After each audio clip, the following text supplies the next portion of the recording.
মসজিদে এসি লাগাইতে চলে লাগাইয়ে ফেলে, মসজিদে টাইলস লাগাইতে চলে বাধা নাই, কিন্তু বাধা যদি আসে মসজিদের ইমাম সাহেবের বেতন, মক্তবের ইমাম সাহেবের বেতন এমন নিম্ন শ্রেণীর বেতন দেয় যার ভিতরে কোনো গুরুত্ব হয় না। স্কুল বন্ধ যদি থাকলো ছেলে মেয়েকে আর কোরআনী শিক্ষার দিকে দিবে না, তখন যাবে নানির বাড়ি দাদির বাড়ি। আর স্কুলের পরীক্ষা থাকলেও মক্তব মাইনাস সব জায়গাতে। যখন ইসলামকে এইভাবে মাইনাস করে দিয়েছি, আল্লাহ তাবারক তাআলা কোরআনকে আমাদের দিক থেকে সরিয়ে দিয়েছেন। আর কোরআন যখন দূরে সরে গেছে, আল্লাহ তাআলা অশান্তির বেড়াজালে আল্লাহ তাআলা বন্দী করে রেখেছেন। এমন যুগে বসবাস করছি কি নাই টেকনোলজি।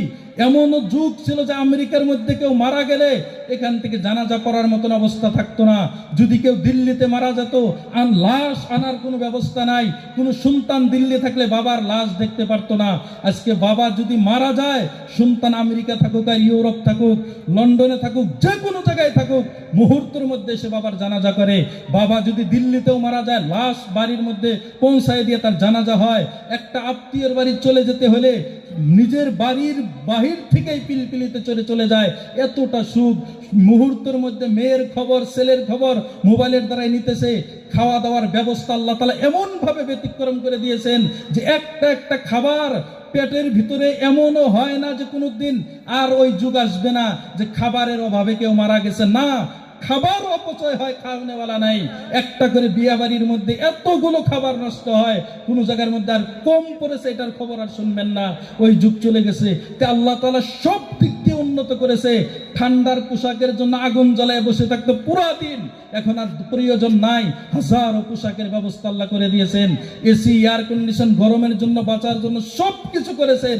ফির বলি যে আল্লাহ তাআলা অন্তরের শান্তি কোথায় গেল? কেন নাই? যদি ছেলে মেয়েদের শান্তি আছে, নিজের বেমারে ভুগতেছে। নিজের যদি বেমার নাই, শরীর স্বাস্থ্য ভালো আছে, বাড়ির মধ্যে কোনো অশান্তির বেড়াজালে। এটার পিছনের একটাই কারণ, আলা বিযিকরিল্লাহি তাতমাইন্নুল কুলুব। আল্লাহ থেকে মানুষ দূরে সরে গেছে। আল্লাহ তাআলা বলেন, ইয়ালামুনা যাহিরাম মিনাল হায়াতিদ দুনিয়া ওয়া হুম আনিল আখিরাতি হুম গাফিলুন। দুনিয়ার দিক দিয়ে তোমরা চন্দ্রে পৌঁছে গেছো, আখিরাতকে ভুলে গেছো। আখিরাত যখন ভুলে গেছো, আমি আল্লাহ দুনিয়ার শান্তি থেকে তোমাদেরকে দূরে সরায় ভুলাইয়া দিয়েছি।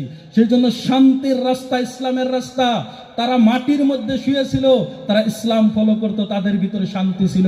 তারা শান্তি ইসলামের মধ্যেই। এটা ভাইবেন না যে হালাল রাস্তায় বা শান্তি নাই, এটা নাই ওটা নাই। এখন যদি প্রশ্ন করি আপনাকে, আচ্ছা আল্লাহ তাআলা আমাদেরকে কুত্তা খাওয়া কুকুর খাওয়া নিষেধ করেছেন, একজন দ্বারাই বলতে পারবেন যে আল্লাহ তাআলা কঠিন হুকুম দিয়েছে, কুকুর খাইতে নিষেধ করেছে, বিড়াল খেতে নিষেধ করেছে, আল্লাহ তাআলা সাপ খেতে নিষেধ করেছেন? আমি আপনি কি কোনোদিন বলেছি যে এটা বড় কঠিন হুকুম আল্লাহ দিয়েছেন? একটা প্রাণী যদি, ছাগল যদি খাওয়া যায়, আল্লাহ তাআলা বিড়াল খেতে কেন নিষেধ করলো? এটা আমাদের জন্য কঠিন হয়েছে। কোনোদিনও বলি না। কেন?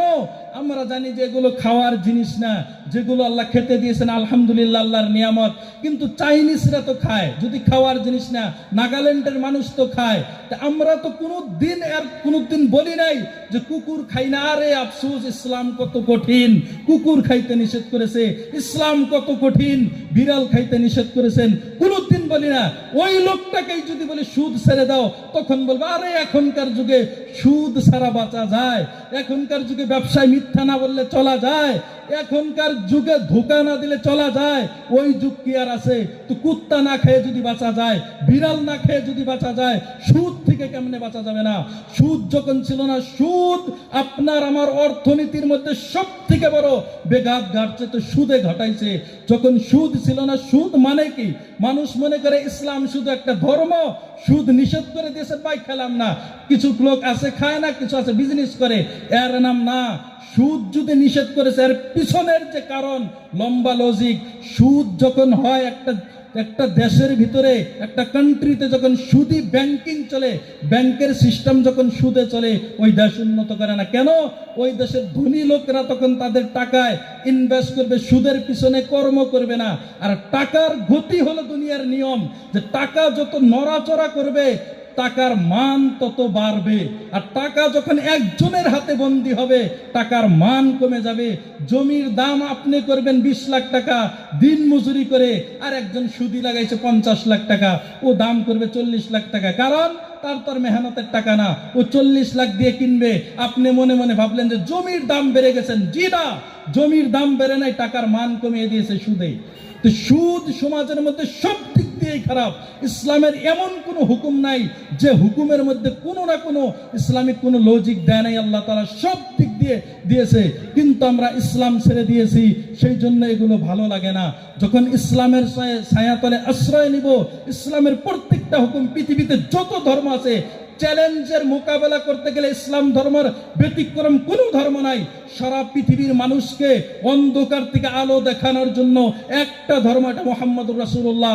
আজও বৈজ্ঞানিকরা মানে যে পৃথিবী যতটা উন্নত করেছে, যদি ইসলাম না আসতো, যদি মুসলমান বৈজ্ঞানিক না থাকতো, 500 বছর পিছিয়ে যেত। সারা পৃথিবীর মধ্যে সব থেকে পরিষ্কার পরিচ্ছন্নতার দিক দিয়ে ফ্রান্সকে মানুষ মানে, যে ফ্রান্সিসি সব থেকে বেশি পরিষ্কার পরিচ্ছন্ন। একটা যুগ পর্যন্ত ফ্রান্সের মানুষ মুখে মেসওয়াক করা জানতো না, ব্রাশ করা জানতো না, গোসল করা জানতো না। ইসলামের শিক্ষা যখন দিয়েছেন যে মরুভূমির মধ্যে, ওই যুগের মরুভূমি যেখানে পানি নাই, ওখানেও শুক্রবারে গোসল করতে বলেছে।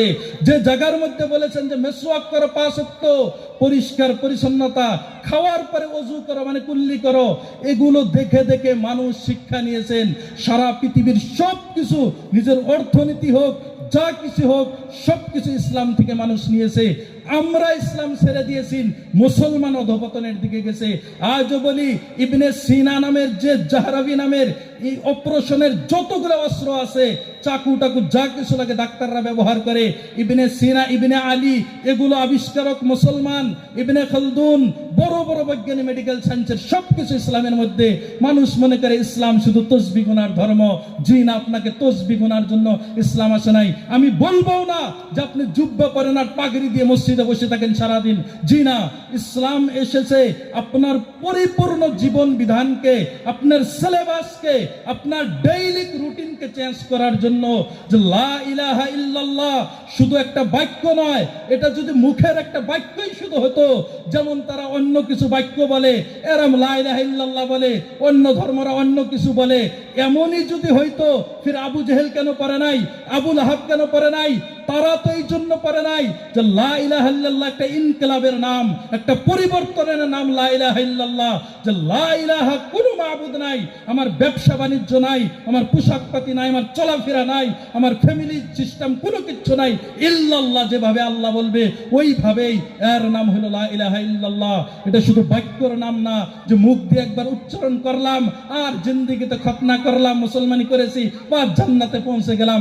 এতটা সহজ যদি হইতো, ফির বিলালদেরকে জ্বলন্ত বালুর উপরে, পাথরের উপরে টানতো, তারা কেন কলেমা ছাড়ে নাই?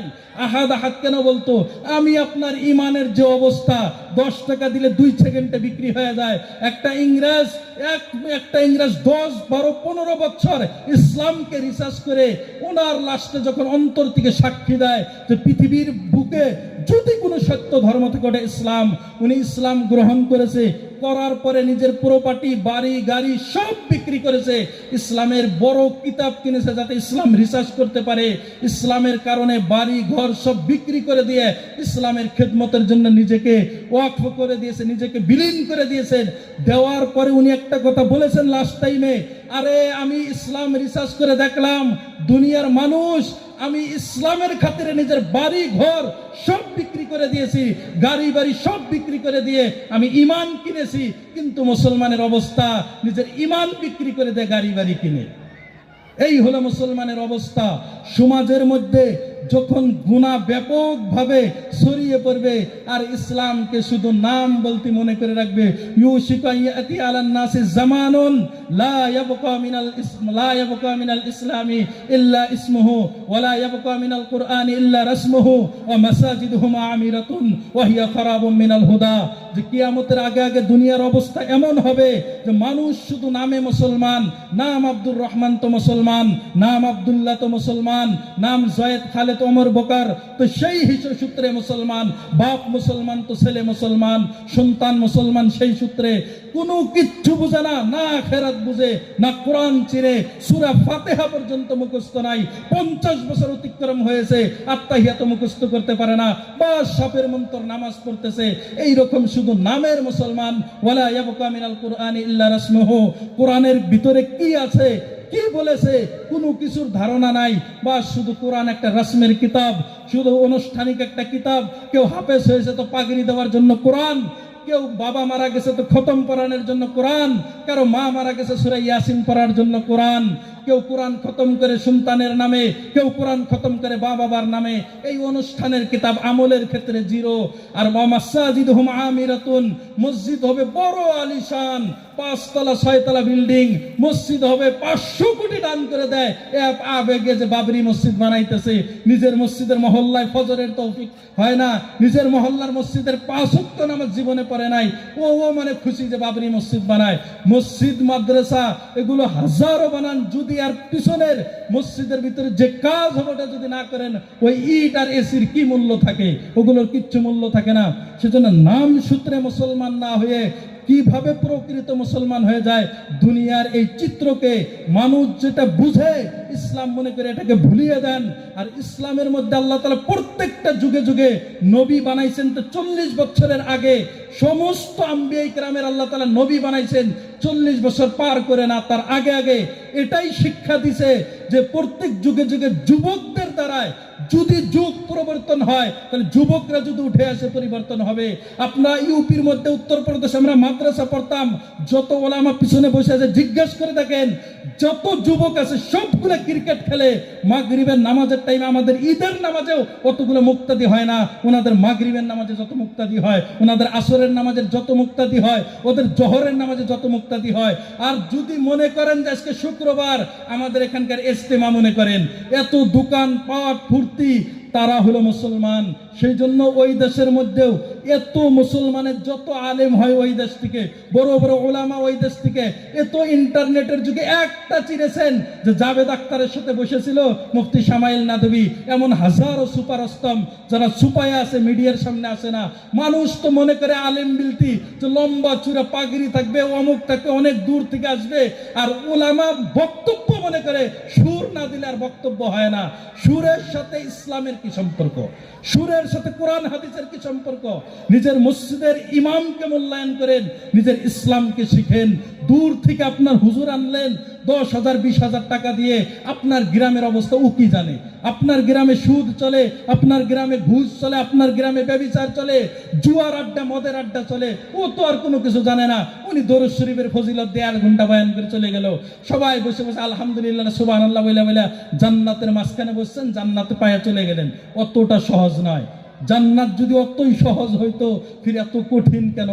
অতটা সহজ না যে জলসার ময়দানে বৈশে সুবহানাল্লাহ বলে জান্নাত পার হয়ে গেলাম, অতটাও না, অতটা না। হ্যাঁ, আল্লাহর কাছে আশা রাখি যে মুসলমান হিসাবে আল্লাহ তাআলা জান্নাত যাতে দেয়, কিন্তু যতটা ভাবতেছেন যে অত যদি সহজ হইতো। আমি একটা হাদিস বলি যে আল্লাহ রাসূল হাদিসের মধ্যে বলেন, যার জানাজার নামাজে 40 জন মানুষ হবে ও জান্নাতি। এখন কোন দুনিয়াতে জাহান্নামে কে যাবে? একজনও তো যাবে না। এমন কোন ফকিরও নাই দুনিয়াতে যার জানাজার নামাজে 40 জন লোক না হয়। ফজিলতের হাদিস তাদের জন্য না যিনারা নামাজ পড়ে না, যিনারা শুক্রবার আসলেও মসজিদের দিকে ধাবিত হয় না, তাদের জন্য না। ফজিলতের হাদিস তাদের জন্য যারা কামা হক্কাহু শরীয়তের উপরে আমল করে, তাদের জন্য ফজিলতের হাদিস। শুক্রবারে মারা গেলে জান্নাত পাবে, তাই কবরের আযাব মাফ হবে তার জন্য, যিনি প্রকৃত মুসলমান, যিনি শরীয়তের উপরে আমল করে, তার জন্য। আপনি যদি মনে করেন যে আমার ঘরের ভিতরে আমার ঘর হলো মানে সিন্না দিয়ে সোলার বেড়ার ঘর, এই ঘরের ভিতরে আমি টাইলস লাগাবো, আমার বাঁশের বেড়ার ঘর, এই বেড়ার ভিতরে আমি টাইলস লাগাবো, লাগবো কি? টাইলস হলো একটা ফজিলতের জিনিস, একটা দামি জিনিস। এটা দামি জিনিস ওই জায়গাতে লাগবে যখন আর উপযুক্ত হবে দেওয়ালটা। যখন দেওয়ালটা উপযুক্ত হবে তখন ওই দেওয়ালে টাইলস লাগবে, রং লাগবে। দেওয়ার আপনার মরা, দেওয়ার আপনার বাঁশের হাতলা করা, ওই দেওয়ারের মধ্যে আপনার টাইলস কেমনে লাগবে? ঈমান আপনার দুর্বল, আমলের কোনো কিচ্ছু জানি না। সূরা ফাতিহা হাজারো অ্যাক্সিডেন্ট করে ফেলেছি, সূরা ফাতিহার আগামাতা জানা নাই। আর আমি যদি মনে করি যে আমি মারা গেলে বাস একটা গরু জবাই করে কুরবানি করে তাদের নিয়ে ছেলে মেয়ে নিয়ে দোয়া করলে আমি মানে বেহেশতে পৌঁছে গেলাম। ভুল ভুলাইয়ার দেশে সফর করতেছেন। ইসলাম পরিপূর্ণ বিধানের নাম। ফামান সাকুলাত মাওয়াজিনুহু ফাহুয়া ফি ঈশাতির রাদিয়া। আল্লাহ তাআলা নামায় আমল ওজন দিবে। একটা নেকিও যদি গুনার থেকে ভারী হয় তবেই জান্নাতে যাবে, যদি গুনার পাল্লা ভারী হয় জাহান্নামে যাবে। কোরআন ঢঙ্গের নাম না। যদি এতটা সহজ হইতো আল্লাহ তাআলা 30 পারা কোরআন নাযিল করার দরকার ছিল না। আল্লাহ তাআলা বলে দিতেন বিসমিল্লাহির রহমানির রহিম মাম্মা তাফি রমজানা মাম্মা তাফি ইয়াউমিল জুমাআতি ফাহুয়া ফিল জান্নাতি। যে শুক্রবারে মারা যাবে, যে রমজান মাসে মারা যাবে, যে মারা যাবে মানে কেউ দোয়া করবে ছেলে বা জান্নাতে পৌঁছে গেল। জি না, কোরআনের একটা একটা হুরুফের উপরে আমলের জন্য আল্লাহ তাআলা দুনিয়াতে পাঠাইছেন। আল্লাহ তাআলা রাসূলুল্লাহকে এত কষ্টের মাঝে ইসলামকে বিজয় করে কেন দেখাইছেন? এই জন্যই যে ইসলাম এসেছে তোমার অন্ধকারের এই জীবনটাকে আলোকিত জীবন করার জন্য। সেই জন্য নিজের পরিপূর্ণ ইসলাম যে পর্যন্ত না হবে, না তো মুসলমান উন্নত করবে, না তো ইসলামের বিজয় ঘটবে, সম্ভব না। আল্লাহ তাআলা কোরআনে বলেন ইয়া আইয়ুহাল্লাযীনা আমানু দুখুলু ফিস সিলমি কাফা। এই ঈমানদারগণ পরিপূর্ণভাবে ইসলামের ভিতরে প্রবেশ করো। আর এই আয়াত অবতীর্ণ হয় একটা ঘটনার দিকে লক্ষ্য করে। তাফসীরের কিতাবে লেখে হযরত সুলাইমান ফারসি রাদিয়াল্লাহু তাআলা আনহু ইহুদি ছিলেন, ইহুদি থেকে ফির খ্রিস্টান হয়েছেন, ফের মুসলমান হয়েছেন। আর ইহুদিদের উপরে উটের মাংস হারাম ছিল, ওরা উট খাইতো না। রাসূলুল্লাহ সাল্লাল্লাহু আলাইহি সাল্লামের হাতে যখন হাত দিয়ে হযরত সুলাইমান ফারসি ইসলাম গ্রহণ করেছেন, তখনও দেখেন একটা বস্তু আমরা খাই না শুরু থেকে যেনারা মানে কুসে মাছ খান না, কুসে খান না, এমনিও হারাম। ওটা বলবেন না মকরু টুকরু, কোনো কিছু না, হারাম। মানে কত মানে মোবাইলের বক্তব্য শুনে আর বলে মানে সামুদ্রিক সব জায়েজ, সমুদ্রের মধ্যে সাপ থাকে না, যোগ থাকে না, সব হালাল। মাছ ব্যতীত পানির কোনো প্রাণী হালাল নাই, চাই স্কোয়েড হোক, তার পাশে কি আরো আছে অন্য কুচা হোক বা স্কোয়েড, তারপর আরেকটা বা কি আছে, ওগুলো কাঁকড়া টাকড়া সব হারাম, কোনো কিছু না, শুধু মাছ খাওয়া জায়েজ। তাও যদি মাছ যদি মরা এমনে এমনে মরে ভেসে উঠছে, ওটাকে সামাকে তাফি, ওটাও হারাম। হ্যাঁ, যদি কোনো কারণে মরছে, জালে ফেসে মারা গেছে, ছিপ দিয়ে মারতে মারা গেছে, কোনো কারণে মরছে, ওষুধ দিয়েছে মারা গেছে, তাহলে জায়েজ। এমনে মরে ভেসে উঠছে, ওটাও হারাম। তো মাছ ব্যতীত কোনো প্রাণী খাওয়া জায়েজ নাই। এখন কবেন তাহলে যে কোরআনের ভিতরে আছে ওহিল্লা লাকুম সাইদুল বাহার, সমুদ্রের সবকিছু তোমার জন্য হালাল। তো সমুদ্রের সবকিছু শিকার করা হালাল, খাওয়া তো আর হালাল না। শিকার আলাদা জিনিস, খাওয়া আলাদা জিনিস, দুইটা ভিন্ন। তো খাওয়ার ক্ষেত্রে মুসলমান খুব আগে। রোজা রাখতে বলেন না না খুব কঠিন, খাইতে বলেন খাওয়ার আগে মিঠা খাওয়া সুন্নত, খাওয়ার পরে মিঠা খাওয়া সুন্নত, কেউ মারা গেলে খাওয়া সুন্নত, কেউ জন্মগ্রহণ করলে খাওয়া সুন্নত, খাতনা করলে খাওয়া সুন্নত, কুরবানি করলে খাওয়া সুন্নত, ঈদের দিন সকালে মিঠা খাওয়া সুন্নত, তাবারক দেওয়া সুন্নত, শবে বেরাতের হালুয়া সুন্নত, শবে কদরের দিন পিকনিক খাওয়া সুন্নত। যত খাওয়া আছে খাইতেই আসছে শুধু দুনিয়াতে, ইসলামে খাওয়ার প্রতি কোনো নাই। আল্লাহ তাআলা মানে মুসলমানকে রোজা রাখা সুন্নত, মিঠা খাওয়া, এটা খাওয়া, এই সুন্নতগুলো খুবই ভালো লাগে, বাকি কোনো কিছু ভালো লাগে না। রাসূলুল্লাহ সাল্লাল্লাহু আলাইহি ওয়াসাল্লাম পেটে পাথর বেঁধেছে, ওগুলো ভালো লাগে না। ইসলামের কারণে ত্যাগ স্বীকার করেছেন, ওগুলো ভালো লাগে না। ভালো লাগে শুধু খাওয়ার সুন্নত। সেই জন্য বলি যে মানে পানির ভিতরে শুধু মাছ, বাকি কোনো প্রাণী হালাল না। মকরু সকরু এগুলো বেকার কথা, বাদ দেন। হারাম হারামি, মকরু কোনো জায়েজের কোনো কিছুই না, মকরু হারামেরই এক প্রকারের নাম। তো বলতেছিলাম যে সুলাইমান ফারসি রাদিয়াল্লাহু তাআলা উটের মাংস খাইতো না। কেন? ছোট থেকে খায় নাই। যারা ছোট থেকে কাঁকড়া খায় না, তাদের সামনে যদি কাঁকড়া হাজারো হালাল করে রাখেন, খাবে না। কেন? রুচি হবে না। তো ওনার রুচি হয় না, খায় না। আল্লাহ তাআলা কোরআন নাজিল করেছেন, কেন খাবা না? ইয়া আইয়ুহাল্লাযীনা আমানু দুখুলু ফিস সিলমি কাফা, ইসলামের মধ্যে প্রবেশ করো তো পুরাপুরি, এক পা ইসলামের বাহিরে, এক পা ইসলামের ভিতরে। এতটা আল্লাহ তাআলা এটা জায়েজ না। যদি ইসলাম গ্রহণ করছো পরিপূর্ণ, আল্লাহর কাছে ইসলাম ওটাই গ্রহণযোগ্য যখন পরিপূর্ণ হবে। সেই জন্য আমল নামা কিয়ামতের দিন ওজন দিবে, আল্লাহ তাআলা গুনবে না। কেন? গুনতে সময় হয়তো আপনি অনেক দিন নামাজ পড়লেন, সূরা ফাতিহা পড়লেন না, গুনতে তো অনেক হবে, ওজন হবে না, ওজন হবে না। কোনো একদিন সারা জিন্দেগি রোজা রাখলেন কিন্তু রোজা রাখার পরে গীবত করছেন, মিথ্যা বলছেন, এই রোজার ওজন হবে না। ওজন করতে গেলে ওজন হিসাবে জিনিস কিনতে হবে, ওজনদার জিনিস আলাদা। আর যদি শুধু গুনার নাম ইবাদত হয়, যে বাস মেলা নামাজ পড়ছি, কত দান করেছি, ওগুলো দান দেখানোর জন্য করেছেন, হিসাবে তো আসবে, গুণনা ওজন হবে না। সেই জন্য ইসলাম পরিপূর্ণভাবে যখন ফলো করবেন, দুনিয়ার ভিতরে ইনকিলাব আসবে। সাহাবাই کرام ইসলামকে এমন ভাবে ফলো করত, তাদের ভিতরে ঈমান এমন ভাবে প্রবেশ করেছিল।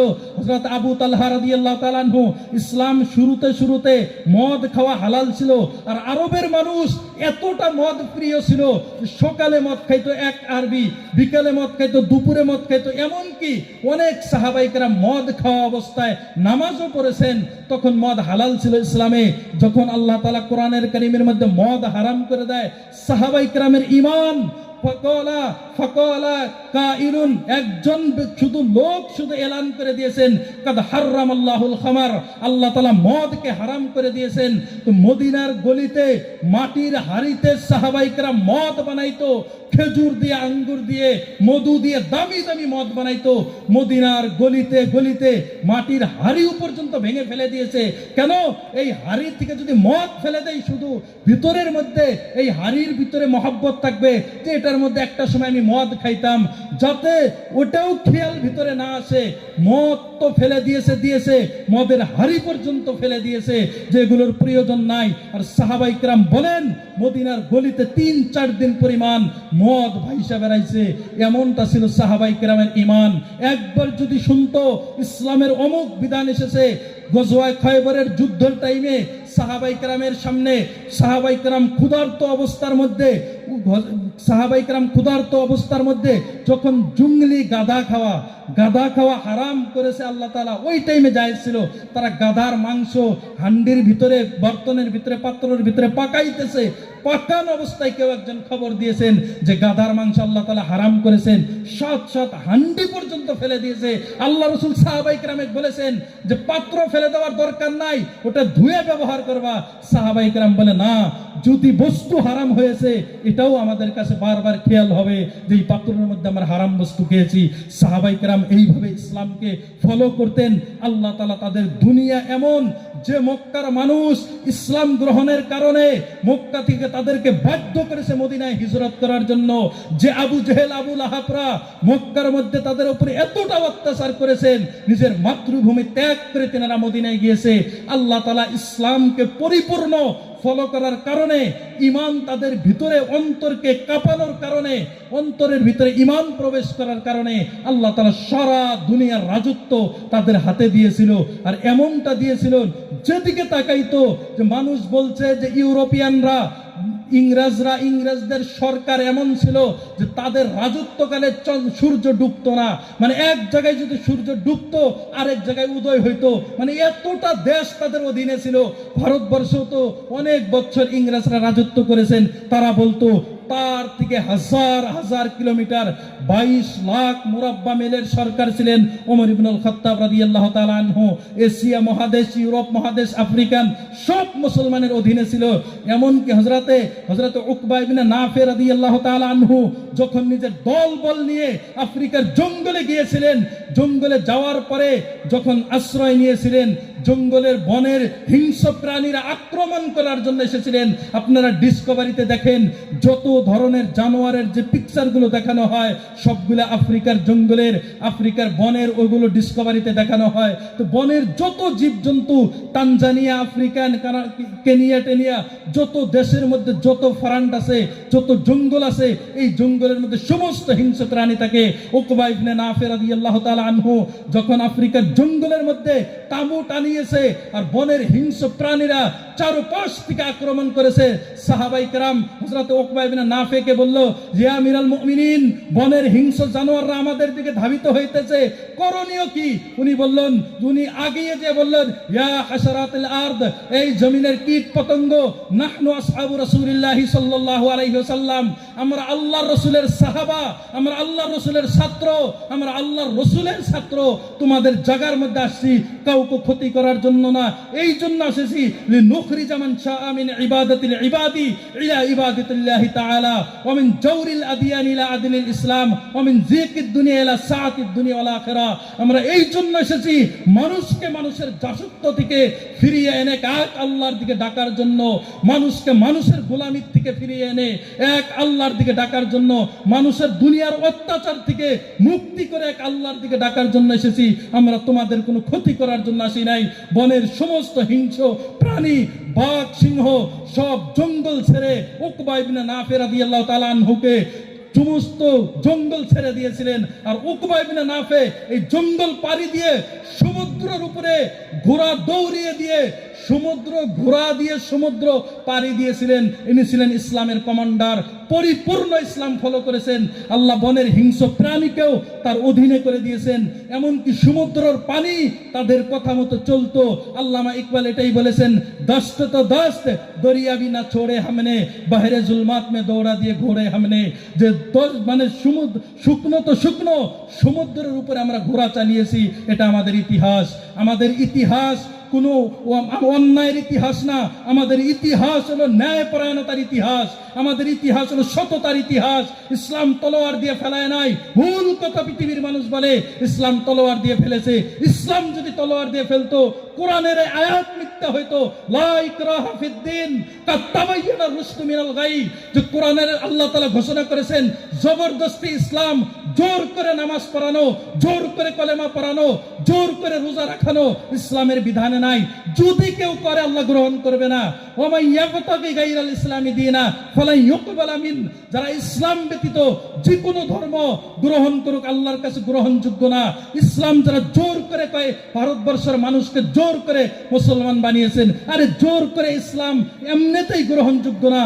তলোয়ার দিয়ে নয়, আখলাক দিয়ে, চরিত্র দিয়ে, ন্যায়পরায়ণতা দিয়ে, আদর্শ দিয়ে ইসলাম দুনিয়াতে অবতীর্ণ হয়েছে আর ইসলাম দুনিয়াতে প্রচার হয়েছে।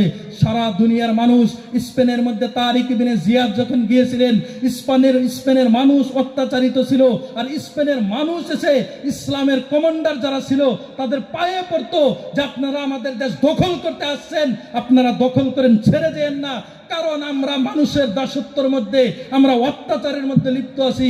আপনারা যদি আসছেন তো আমাদেরকে মুক্তির জন্য আসছেন। হযরত আবু উবাইদা ইবনে জাররাহ যখন বাইতুল মাকদিস ফাতহ করতে গিয়েছিলেন, ওই জায়গার মানুষ ওনার কাছে দরে দরে আসছিলেন যে যুদ্ধ করেন। আর ইসলামের যত যুদ্ধ হয়েছে পাবলিকের সাথে হয় নাই। একটা ইতিহাস নাই, চাহে ভারতবর্ষের মুঘল সম্রাটের ইতিহাস বলুক যে তারা 300 বছর ভারতবর্ষ স্বাধীন করেছেন, একটা শুধু দাঙ্গা বলে দেখ কেউ যে একটা হিন্দু মুসলিম দাঙ্গা হয়েছে, একটা হিন্দু খ্রিস্টান, একটা মুসলমান খ্রিস্টানের দাঙ্গা হয়েছে নাই পৃথিবীর ইতিহাসের মধ্যে। মানুষ বদনাম করে ইসলামের নাম নিয়ে। কেউ যদি ধর্ষণ করে, হাজারো মানুষ ধর্ষণ করে, মুসলমান করলে যদি মিডিয়া দেখায় যে মুসলমান ধর্ষণ করেছেন, আমাদের কি দোষ? নির্ভীকে যারা ধর্ষণ করেছে দিল্লিতে, যাদের ফাঁসি হলো রাম সিং আরো যে কয়জন ছিল 5 জন, 4 জনের ফাঁসি হলো, একটাও তো মুসলমান না। কলকাতাতে যে ডাক্তারকে ধর্ষণ করলো মুসলমান না।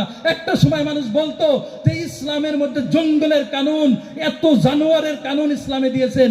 এখন মানুষ বলে যে ধর্ষককে যদি কেউ শাস্তি দিয়েছে ওটা ইসলাম দিয়েছে। যদি ইসলামের কানুন থাকতো, একটা সময় মানুষ সৌদির সরকারকে বলতো আরে আপনার দেশের কেমন নিয়ম, চুরি করলে হাত কাটা যায়, এটা কোনো মানুষের কানুন হলো, একটা মানুষ অপরাধ করতেই পারে।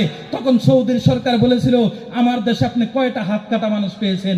ইসলাম কানুন দিয়েছেন অপরাধীর জন্য। ইসলামের যুদ্ধ হয়েছে ঠিক, কিন্তু কোন সময় পাবলিকের সাথে হয় নাই। মুসলমানের দাঙ্গা কোন দিনও হয় নাই পাবলিকের সাথে। 2-4টা যদি যুদ্ধ হয়েছে সরকারের সাথে হয়েছে, তখনকার যুগের অত্যাচার শাসিতকালের সরকার শাসকদের সাথে হয়েছে। সেই জন্য ভুল। ভারতবর্ষ স্বাধীন হওয়ার পরে 25,000 ফাসাদ হয়েছে এই ভারতবর্ষ ধর্মের নাম নিয়ে, একটাও মুসলমান করে নাই। মানুষ যদি বদনাম করে তো করার কিচ্ছু নাই। জওয়াহরলাল নেহরুকে চাকু কে মেরেছিল? ইন্দিরা গান্ধীকে গুলি কে করেছিল?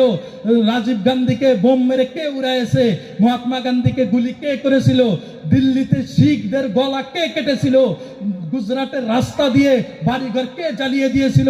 তা মিরটের রাস্তা দিয়ে বাড়িঘর কে জ্বালিয়ে দিয়েছিল, মুজাফফরনগরের মা বোনকে ধর্ষণ কে করেছিল, ধর্মের নাম নিয়ে আমরা করিনি, কেউ করে নাই। এই দেশের মাটিকে আমরা অতটুকু ভালোবাসি যতটুকু আমরা ইসলামকে ভালোবাসি। সর্বপ্রথম আপনি পাকিস্তান হোক আর বাংলাদেশ হোক, আপনি যতবার বলেন যে মুসলমান মানে তাদের দিকে টানে, আরে ক্রিকেট ম্যাচে পাকিস্তানের সাপোর্ট হই না তো আমরা দেশে কেমনে হব? আপনি হাজারবার যুদ্ধ লাগান, বর্ডারের ফৌজকে আপনি সরিয়ে দেন, একটা একটা মুসলমান নিয়ে যায় ওইখানে দাঁড় করান, আল্লাহর কসম আপনার ফৌজির দরকার নাই, একটা একটা মুসলমান পাকিস্তানের সাথে যুদ্ধ করার জন্য আমি বলতেছি হাজারবার প্রস্তুত। কারণ আমরা এই মাতৃভূমিকে এতটা ভালোবাসি, আমরা ধর্মের নাম নিয়ে জীবনেও বাংলাদেশকে সাপোর্ট করি না। আরে ইসলাম বদনাম করার জন্য বাংলাদেশ আর পাকিস্তান যথেষ্ট। আমরা তো হাজারবার বলি এমন দেশ আমাদের চাই না, আমরা দেশ এমন চাই যে দেশের নিচে হাজারো ফুল ফুটবে, যে দেশের আমাদের দেশের সৌন্দর্যই এখানে সকালে হলে মসজিদে ঘন্টা বাজে, মন্দিরে মন্দিরে ঘন্টা বাজে, মসজিদে আজান হয়, গির্জাতে টুং টুং বাজে, এটাই আমাদের দেশের সৌন্দর্য। যে দেশের মধ্যে হাজারো মানুষ হাজারো ভাষায় কথা বলে, যে দেশের হাজারো সংস্কৃতি, যে দেশের গঙ্গা যমুনা তাহজিব, এর মধ্যে কেউ রাজনৈতিক কৌশলে যদি বলে মুসলমান আর আমাদের হিন্দু ভাইদের মাঝখানে যদি দাঙ্গা লাগাতে চায়, যদি ফাসাদ লাগাতে চায়, এই মিল মোহাব্বতকে নষ্ট করতে চায়, তাদেরকে চিহ্নিত করা দরকার। তারা দেশের গাদ্দার, তারা এই মাতৃভূমির গাদ্দার, তাদেরকে চিহ্নিত করা দরকার। মুসলমান গাদ্দার না।